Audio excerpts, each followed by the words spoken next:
आज से 13 साल पहले 2 मई 2011 को ये रात के 1 बजे की ही बात थी जब पाकिस्तान के एबटाबाद में अमेरिकन सोल्जर्स ने दुनिया के सबसे खतरनाक आतंकवादी ओसामा बिन लादेन को उनके घर में घुसकर मार दिया। देखो, हुआ कुछ ये था कि ओसामा बिन लादेन ने साल 1993 से 2001 के बीच अमेरिका पर 3 घातक हमले किए, जिसमें सबसे पहला था साल 1993 का वर्ल्ड ट्रेड सेंटर अटैक, दूसरा था साल 1998 का यूएस एम्बेसीज अटैक और तीसरा और सबसे दर्दनाक था साल 2001 का 9/11 अटैक। इस 1993 ब्लास्ट में टोटल 6 लोगों की जान गई और हजारों की संख्या में लोग इंजर्ड हुए थे। इस 1998 एम्बेसी अटैक में टोटल 224 लोगों की जान गई और 4,500 लोग जख्मी हुए थे। और साल 2001 में जो 9/11 अटैक हुआ था, जो अमेरिकन हिस्ट्री का सबसे खतरनाक अटैक माना जाता है, उसमें 3,000 लोग मारे गए थे और हजारों लोग इंजर्ड हुए। सील्स ने इस अमेजिंग ऑपरेशन को सक्सेसफुल बनाते हुए ओसामा के रूम में जाके उसमें 3 गोलियां कैसे दागी। सबसे पहले मैप्स एंड लोकेशंस पर एक नजर मार लो। ये है अपना भारत और इधर अपने पड़ोसी गरीब देश पाकिस्तान में यहाँ एक सिटी है जिसका नाम है एबटाबाद। जब सील्स ने ओसामा बिन लादेन को मारा उस समय वो यहाँ एबटाबाद में ही छुप के बैठा हुआ था। आपको ये भी पता होना चाहिए कि इस ऑपरेशन के लिए सील टीम के हेलीकॉप्टर्स ने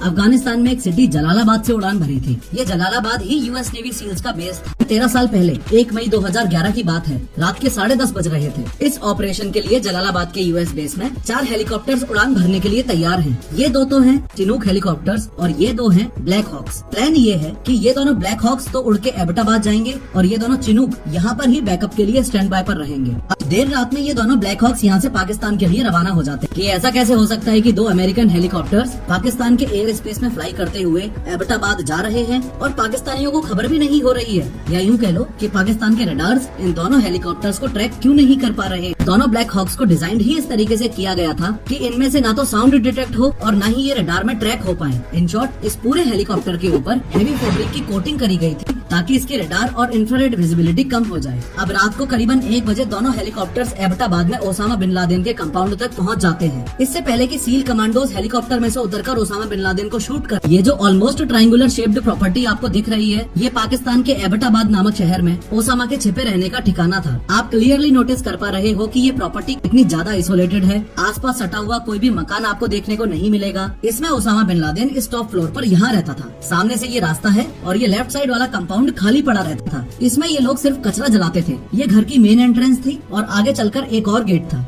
ये पार्किंग वगैरह का स्पेस हो गया और सामने ये जो आपको दिख रहा है ये गेस्ट हाउस था। एक बात आप क्लियरली नोटिस कर पा रहे होंगे कि अगर ओसामा बिन लादेन तक पहुंचना है तो किसी को भी इन दोनों ही गेट्स के अलावा इस गेस्ट हाउस से होकर भी गुजरना ही पड़ेगा। यहाँ पर आपको एक और गेट दिख रहा होगा, लेकिन ये गेट हमेशा लॉक्ड रहता था। उसके अलावा बालकनी वॉल्स हो या बाउंड्री वॉल्स, इस घर की सभी दीवारें बहुत ज्यादा ऊंची थी जो अपने आप में एक डाउट क्रिएट करती थी। यहाँ राइट साइड वाले कंपाउंड में फल और सब्जियां उगाते थे और कुछ खाली जमीन भी पड़ी हुई थी। यहाँ गेस्ट हाउस के थ्रू अंदर जाने का एक रास्ता था। आगे चल के यहाँ एक ऐसे ही शेल्टर बना हुआ था और थोड़ा और आगे चल के मेन घर में एंट्री होती थी। मेन घर की ये 3 मंजिला इमारत थी जिसमें ये है ग्राउंड फ्लोर, ये फर्स्ट फ्लोर और ये सेकंड फ्लोर था। असल में ओसामा बिन लादेन के घर से जस्ट 1 किलोमीटर की दूरी पर ही पाकिस्तान मिलिट्री एकेडमी थी। अब काफी लोग इस बात को लेकर ये स्पेकुलेट करते हैं कि दुनिया का सबसे खूंखार आतंकवादी पाकिस्तान मिलिट्री एकेडमी के जस्ट 1 किलोमीटर की दूरी पर ही रहता था। तो 2 ब्लैक हॉक हेलीकॉप्टर्स आपको दिख रहे हैं। इनमें से एक का नाम है चॉक 1 और दूसरे का नाम है चॉक 2। सबसे पहले चॉक 2 ओसामा बिन लादेन के मेन गेट के ऑलमोस्ट सामने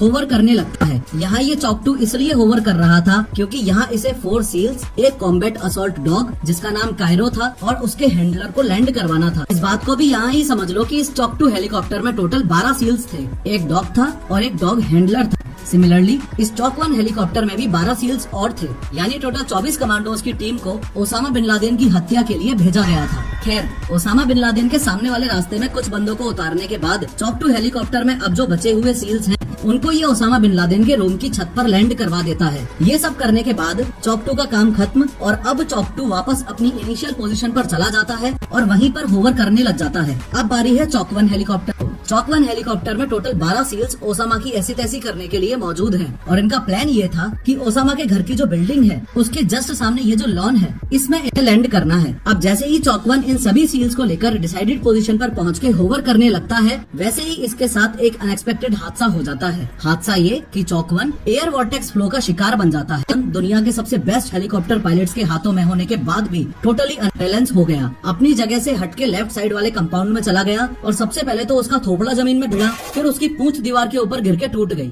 इस पूरी एक्सीडेंटल सिचुएशन में सबसे बेस्ट पार्ट ये था कि इसमें मौजूद सभी के सभी 12 सील कमांडोज सेफली लैंड कर जाते।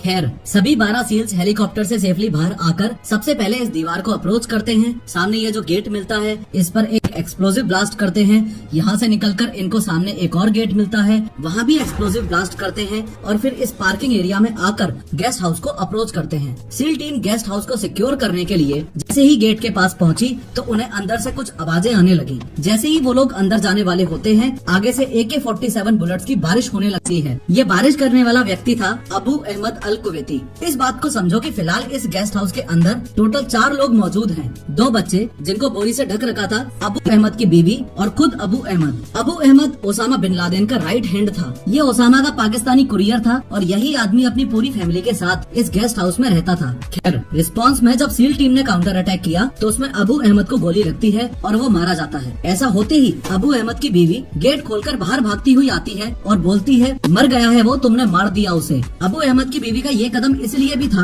ताकि सील्स टीम फायरिंग रोक दे और बच्चों को गोलियां ना। फिलहाल के लिए सील्स अबू अहमद की बीवी को बंदी बना लेते हैं और आगे ऑपरेशन को कंटिन्यू करते हैं। गेस्ट हाउस को सिक्योर करने के बाद में कुछ सील्स मेन बिल्डिंग की तरफ बढ़ने लगते हैं और कुछ सील्स इधर आकर ये वाला गेट भी अंदर से ओपन कर देते हैं ताकि रिमेनिंग सील्स भी पूरे एरिया को सिक्योर करते हुए अंदर आ पाएं।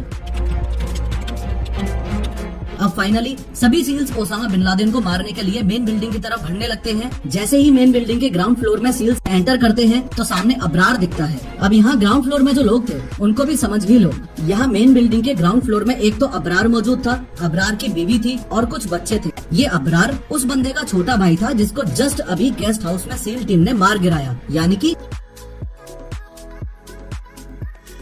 अबू अहमद। खैर अबरार को देखते ही जैसे ही सील टीम ने फायरिंग शुरू की वैसे ही उसकी बीवी सामने कूद पड़ी और स्टार्टिंग की सभी गोलियां उसकी बीवी को लग जाती हैं और वो मर जाती है। लेकिन अब खरबूजा ही छुरी पर आकर गिरे तो बेचारे सील्स भी क्या कर सकते हैं। एनीवेज बीवी के मरते ही सील्स ने अबरार को भी गोलियों से भून दिया और उसका भी दी एंड कर दिया। अब इस ग्राउंड फ्लोर पे जो बच्चे बचते जा रहे थे उनसे रिलेटेड आपको ये बात याद रखनी है कि चाहे वो स्टार्टिंग वाले गेस्ट हाउस में से हो या फिर इस मेन बिल्डिंग के ग्राउंड फ्लोर से, सभी बच्चों को सील्स एक जगह सेफ जोन में इकट्ठा करते जा रहे थे। अब आगे बढ़ते हुए सील्स फर्स्ट फ्लोर की तरफ जाने लगते हैं। फर्स्ट फ्लोर पर ओसामा का सगा बेटा मौजूद था जिसका नाम था खालिद। सील्स ने जब ओसामा के कंपाउंड में लैंड किया था उसी समय गेस्ट हाउस में अटैक करने से पहले ही पूरे कंपाउंड की लाइट बंद कर दी थी। अब ऑब्वियसली सील्स को तो लाइट बंद करने से कोई भी दिक्कत नहीं ही होने वाली थी क्योंकि उनके पास तो ऑलरेडी नाइट विजन गॉगल्स मौजूद थे। लेकिन उन्होंने लाइट इसलिए बंद की ताकि इस बिल्डिंग में मौजूद जो लोग हैं उनको नेविगेट करने में दिक्कत आए, उसको उन्हें कोई भी एक्शन लेने में डिफिकल्टी हो। अब जब नाइट विजन गॉगल्स की बात चल ही रही है तो आपको यहाँ ये भी पता होना चाहिए कि सील्स की बॉडीज पर मिनी कैमरास भी लगे हुए थे, इसलिए वो सीढ़ियों से ऊपर सेकंड फ्लोर की तरफ भागने लगा और वहीं दीवार की आड़ में छुप गया। अब सील्स इस तरीके से एक लाइन में आ गए और फॉर्चुनेटली इनमें से एक सील को अरबी लैंग्वेज आती थी तो उस सील ने दिमाग लगाया और चालाकी से विस्पर करते हुए अरबी एक्सेंट में खालिद का नाम 2 बार पुकारा, खालिद खालिद। और खालिद ने झांक के देख भी लिया। जैसे ही उसने दीवार से झांक के देखा वैसे ही सील्स ने उसे भी निपटा दी। इसने बच्चों को सिक्योर किया और फर्दर सेकंड फ्लोर की तरफ मूव करने लग गए। यहाँ अब आगे बढ़ने से पहले ये बिल्कुल भी मत भूलना कि इस पूरे कंपाउंड को सिक्योर करने के लिए इस मोमेंट पर मेन बिल्डिंग के ऊपर भी और गेस्ट हाउस के ऊपर भी स्नाइपर्स मौजूद है।